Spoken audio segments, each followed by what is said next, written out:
And welcome to ETF Edge, your go-to place for everything exchange-traded funds. I'm your host, Bob Pisani. There is a wave of single-stock ETFs descending on the marketplace. These aren't your grandmother's ETFs. Oh, no. Remember the old ones? They invest in passive indexes like the S&P 500. Not these. These single-stock ETFs allow investors to go both leverage long and to bet short against individual stocks. Currently, single-stock ETFs exist for Tesla, Apple, Coinbase, Nike, Pfizer, PayPal, NVIDIA. But this is all new, folks. Tesla, in particular, has attracted a lot of interest. There's 5 single-stock Tesla ETFs, 5 of them. 4 of them launched just in the last week. We'll talk now with 2 men who launched single-stock ETFs last week. Will Ryan, CEO of Granite Shares. Dave Motz is the managing director and head of product and direction. He's joining us. Also joining us, Reggie Brown, principal at GTS, one of the great legends in the ETF business, an old friend of mine. He's here to share his insights as well. Dave, I'm going to start with you. You launched these 4 single-stock ETFs last week. You had 2 for Apple, 2 for Tesla. This Tesla Daily Bull ETF of yours, this gets investors 1.5 times Tesla's daily return. It's doing well. It's got some volume. How would you describe the trading action overall? And tell us who you're targeting this product to, considering, of course, it resets every day. Yeah, that's correct. We've been encouraged by the early success, particularly of TSLL, as the ETF industry continues to innovate and shows the resiliency of the actual vehicle itself. These are tools similar to other leveraged and inverse ETFs that are really intended to be used as a tactical trading vehicle. And so by that, I mean specifically someone who has the ability and interest to monitor their positions on a daily basis, to make that buy, sell, or hold decision daily. Because these funds do have leverage embedded in them, particularly in the case of our bull fund on Tesla and Apple, 1.5 times the daily exposure. And then the inverse of that in the case of the bear funds that we're discussing today. So these funds tend to have, they're going to have a higher risk profile because they have an individual security, and they're really intended to be used by traders. But again, we have shown that the leverage and inverse ETFs on indices have been useful tools for traders, and these actually are a further step in that direction for folks who are interested in the convenience of an ETF and the benefits that the ETF structure can bring to allow them to amplify exposures. You know, Will, I just want to turn to you. You launched several new products. You launched an Apple ETF last week. You launched Coinbase, Tesla. We've seen these leverage and inverse ETFs. They've been around for a long time, but they've been around for index products like the triple Qs. And I'm just curious, all of a sudden, single stock ETFs have appeared. You know, why now? What happened? What magic was in the air for them to be able to launch now in such a big way? There was a regulatory rule change in the last couple of years that have allowed for this to happen. And it's really just a natural evolution in terms of the market, because as you said, we've had leveraged products on broad indices such as the Qs, S&P, et cetera. We've had leveraged ETFs on commodities, which have been very popular, single underlying commodities as well. And so now single stocks are the next sort of generation in that category, so allowing people to take either leveraged or short positions on popular companies. Yeah. You know, Reggie, SEC Chair Gary Gensler, who I've talked to many times, has expressed concern about leverage and inverse ETFs and these other, what he calls them, complex products, which is a sort of an overarching category he's defined. He had a speech in May. He said these funds can present unique and potentially significant risks to investors across market sectors. Obviously, these products are complex. It is difficult for investors to get their head around the concept of the daily reset. But how much protection do you think investors need from these products? Well, look, I think that's a good question. As Will said, and these ETFs are now trading tools, not investment tools, and understanding how best to utilize them is paramount. And from the perspective of leverage and inverse ETFs, they've been around for a number of years. I believe the community now understands them well. And the risk to the marketplace is really just retail investors understand how best to use them. There are some proposals on the table to limit the exposure to the retail community of complex ETFs. I think that's a giant mistake to limit the access to the financial market systems, and contrary to what's great about the U.S. system. So with the innovation that is occurring in the leveraged ETFs, particularly in single stocks, by the way, this is not a new idea. It was first proposed in in 2009 when there were low-price corporate equities like Citigroup that were trading in the teens, and certain institutional investors could not hold low-price securities. And so it serves a purpose. I think that this type of ETF has the ability to have 1,000 different corporate equities inside them and bring innovation to the marketplace. And this is a good thing. I think investor education and some protections is warranted, but not limiting the access to the marketplace. Well, let me just pick up on what Reggie was saying, Will, or Dave, either one of you. Do we need to put these products in some separate classification? This has been talked about before, because these are essentially day trading tools, right? Even you guys would admit that, right? So should we change, for example, the sales practices of broker-dealers? Should leverage and inverse products be in some separate category? Will, Dave? Dave? Will? They should, I mean, they're under the rules currently, I mean, they're publicly traded ETFs. And so if a publicly traded ETF, all ETFs are the same in terms of you being able to buy them. Now, what's happened is over the course of time, as Reggie said, I mean, these products have been around for a long time.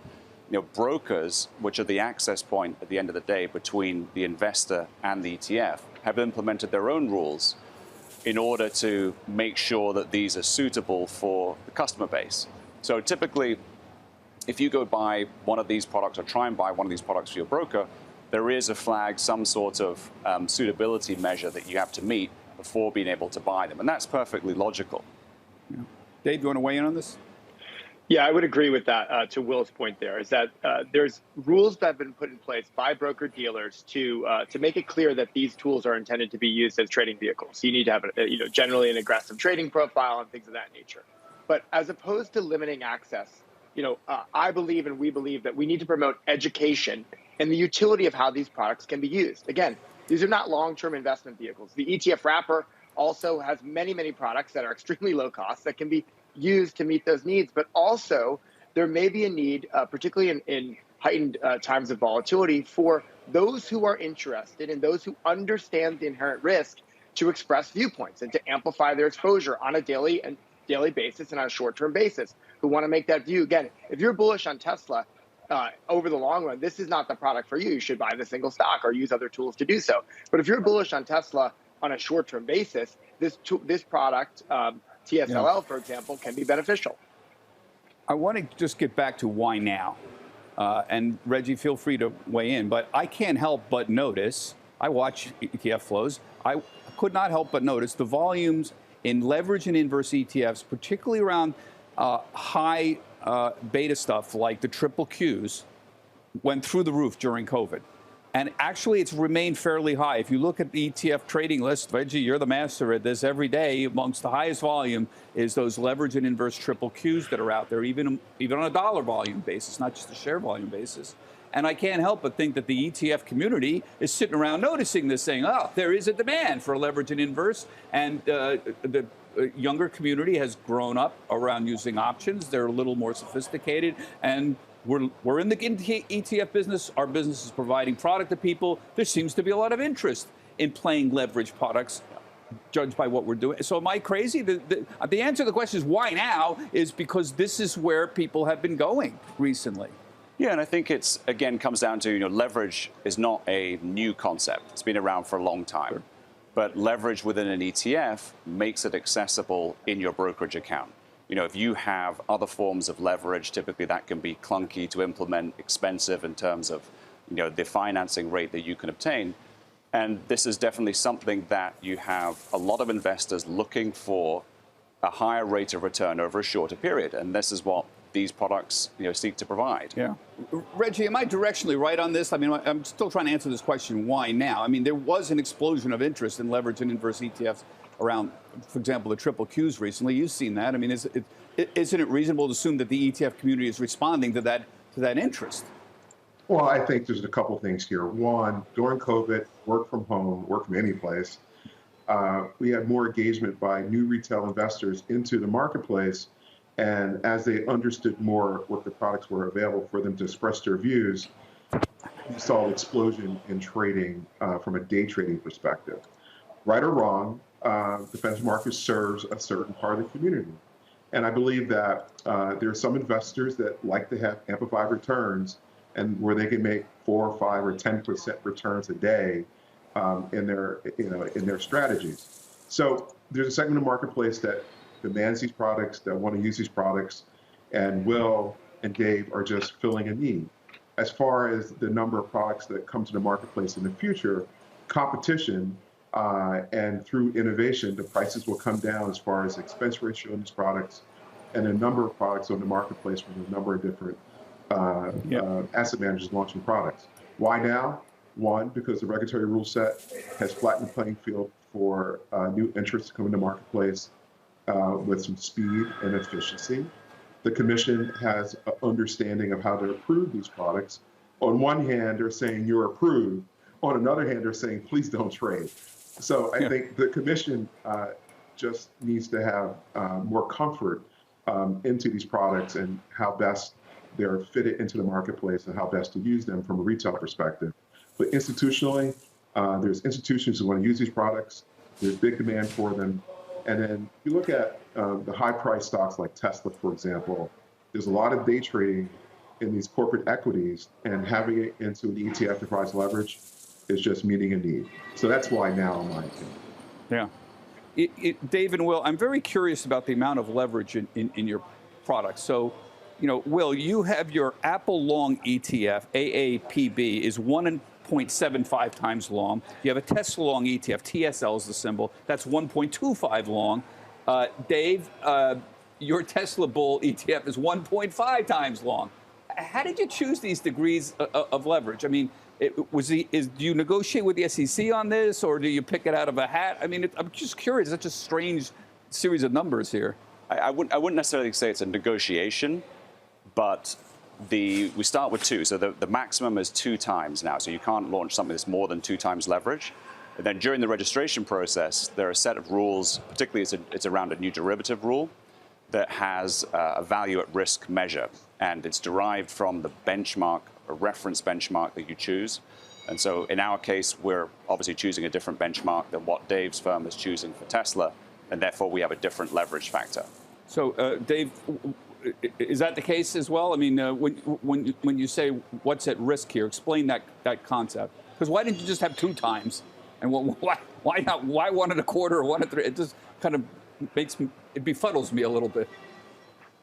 Yeah, I appreciate where you're coming from that point of view when you have the same security underlying and in different leverage points from different firms. But to Will's point, yes, it's a balance between the regulatory environment where there's specific rules around what's called a measure of VAR, or value at risk, which is essentially really again a measure of risk.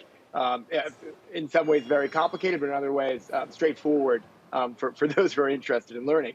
And in that particular case, when you map it back to a particular benchmark, the 1.5 that we have in the case of Tesla and Apple are the levels that we're comfortable as our firm to comply with those rules and offer a product prudently to the marketplace. So again, these are more sophisticated in how they're created, but at the end of the day, the wrapper is still the ETF structure, and we're complying with all the same rules that any ETF would have on it. Yeah. Reggie, several viewers have asked me to ask you this question. I don't know if I'm putting you on the spot, but it's an interesting question. Walk us through how the daily reset actually works. Some viewers are actually befuddled by how that works. So we have this daily Tesla Bull, 1.5 times shares ETF, the TSLL. It gives you 1.5 times Tesla on a daily basis. What actually happens at the end of the day during the reset? What gets bought and sold? Several viewers have asked me to sort of, can you explain what happens in the reset? Well, to keep it as simple as possible, there's a swap that is utilized to give the leverage effect in all ETFs, and then some counterparties. Some ETFs have 5 different swap counterparties to reduce the risk to individual investors if there's some sort of corporate risk to the swap counterparty. Remember, when some of the banks had an issue, their credit wasn't good, and the swaps they were issuing became at risk. So there's swap counterparty risk here, and so the leverage ETFs, they are backed by a swap, and the strike price or the cutoff period is the ending of the leverage, and then the ETFs are still trading after the cutoff period, where the swap is struck and reset, and then this ETF has a gamma effect or another derivative effect of how they're trading. So it's important to understand, one, read the prospectus, two, understand when is the cutoff time, when does the leverage stop, and then, and this is not necessarily meant to be a long-term holding, and so there's a reset. You're getting the daily exposure return of the underlying asset, and at the end of the day, it resets, and then it starts again the next day. Right. So it's meant to be held for 1 day, and if you hold it over a period of days, you're getting the reset effect, and you're getting another derivative called gamma, or where it's resetting inside of it, you're not getting the full return. So it's important to understand, one, when is it reset? What are the periods not covered? And then the next day, what happens? So it's important to understand these important factors. Now, Will Ryan can accurately describe how he built his products and when does the cutoff period begin and what happens after that. Well, thank you for that, Rich. I knew you knew the answer. And I'm sorry, folks. I know that was a little wonky, but people were asking. So here's the question. Swap counterparty risk. I mean, Gensler's worried about this. I'm trying to figure out, is this some weird fantasy of his, or is there something? Is there some way that somehow a swap counterparty risk could translate into some effect on the underlying stock, or even some systemic risk in some way? I'm trying to get out what's the worry here. Well, if you're talking about counterparty risk, which is obviously a valid concern when you're talking about a swap, which is a bilateral contract between two parties, the risk is whoever the counterparty is, typically is an investment bank. If they go bankrupt, then that will affect the value of the ETF. Now, obviously, we saw this during the financial crisis with Lehman Brothers, and there were a few exchange-traded notes that were issued by Lehman Brothers that were canceled or redeemed as a result of that, so people lost money. So that is a concern. But again, going back to the points that I think have been mentioned by Dave and Reggie, that these are designed really to be held for short periods of time. So if you're holding for a short period of time, typically counterparty risk is not going to be like one of the highest sort of levels of concern here, because you can trade in and out of it. Yeah. Reggie, I'm just curious about what you think about the type of single stock ETFs, or the names that have been issued recently. So we have these Tesla ones that we've been talking about that people are interested in, but I wonder how much demand there is for some of these other single stock ETFs out there. I mean, we have them for Pfizer, we have them for Nike now. Does anyone really need Pfizer single stock leverage and inverse ETF? We have them for PayPal and NVIDIA. Maybe there is for NVIDIA. I can't help but think, I want your opinion, will interest in these things coalesce around the high beta names, which kind of makes sense to me, or are we going to have hundreds or thousands of low volume single stock ETFs out there? Well, fortunately, the markets are efficient. There'll be winners and losers, and issuers will not leave a product in the marketplace that's not getting reception by gaining assets. So do you need to have a levered ETF on Pfizer? Probably not. Will you need it on Apple or Google? When I say need, will they be desired to have it? Probably. So these products are meant for daily returns, for daily exposure.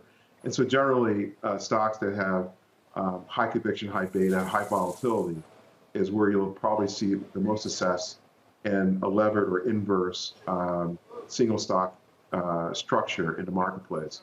And I'm a little loath to call it an ETF, because we're starting to get into innovation that is broadening the ETF industry. And this is a good thing. It's bringing more investors into the marketplace. But having a clear view on investment tools versus trading tools as we go further into innovation is probably the best practice that we can put in. I say we, the ETF industry. Some sponsors have been talking about this for a couple of years. And as we see more innovation like this, I think it's probably the best case. Yeah.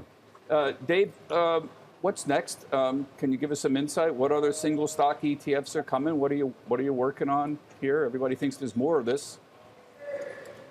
Yeah, again, we're encouraged by the early success and early interest, both particularly from a trading volume point of view, in our initial launches, especially around Tesla. And as I've noted before, we have filings for other securities, particularly some of the mega cap names that you're going to see. Again, we're talking about names, in the case of Tesla, almost $1 trillion market cap. In the case of Apple, approaching $3 trillion in market cap, the largest security in the world, the fourth largest security in the world. So I do expect to see further innovation here, further filings and launches in the space. We're really at this time focused on, again, those larger names that have depth of volume and liquidity around them, so that we are in the best position to both create ETFs and manage them, in this case, as daily trading tools. Well, as I knew, he wouldn't tell me any names, of course not. But so the logical names are, semiconductors, even the high beta oil names. I mean, every day, if oil's moving, I could tell you a half a dozen oil names that are moving twice. If oil's up 1, they're up 2. Yeah. Or down. I mean, I could do this. In fact, let me do this. I'm going to leave you take my job. I'm just kidding. So, help us out. Where's this going? Yeah, that's true. Look, I mean, a part of it is obviously, as Reggie said, we've got to bring products to the market that, number one, customers want, and then number two, that are commercially viable. So the answer, or the question we always get asked is, can you do it on GameStop or can you do it on AMC? And the question so far, the answer has been it's been too volatile. So we can't provide a consistent level of leverage over time. So there's actually a level where it's too volatile for you to, and under what circumstances would that be a problem? It goes back to the rules that we are under in terms of the regulatory rules and how we can launch products. So why we have the different, what we call leverage factors, so the 1.5 times or 1.75 times. And so there are stocks that are just too volatile that wouldn't be able to compute with that rule. And so we wouldn't be able to offer those because it's consistent leverage. And again, going back to the reset, the rebalance, you're reinvesting those profits every day at the rebalance at the end of each day. And so sometimes there are stocks out there, there are any instrument, commodities the same, they're just too volatile. Yeah. That's a great answer. Thank you. I appreciate that. And I didn't think about the fact that it would be too volatile. Now, folks, I want to thank you. We got a fascinating discussion. I know we got a little wonky with Reggie there, but that's why we have Reggie, because, he's the expert in this stuff here. Now, that does it for this week's ETF Edge. My thanks to Reggie and Dave and Will. Now, we've asked Reggie to stick around and be even more wonky, give us his wisdom on ETF trends for the second half of the year for our ETF Edge podcast. That's coming right up. And remember, you can see all of our shows on our website, etfedge.cnbc.com. Everybody, have a healthy, happy, and safe trading week. Get the ABCs of ETFs with the ETF Edge newsletter, your weekly update on the hottest trends in the nearly $4 trillion market of exchange-traded funds, expert analysis, actionable ideas, and exclusive insight from host Bob Pisani. Sign up now at cnbc.com/ETF Edge newsletter.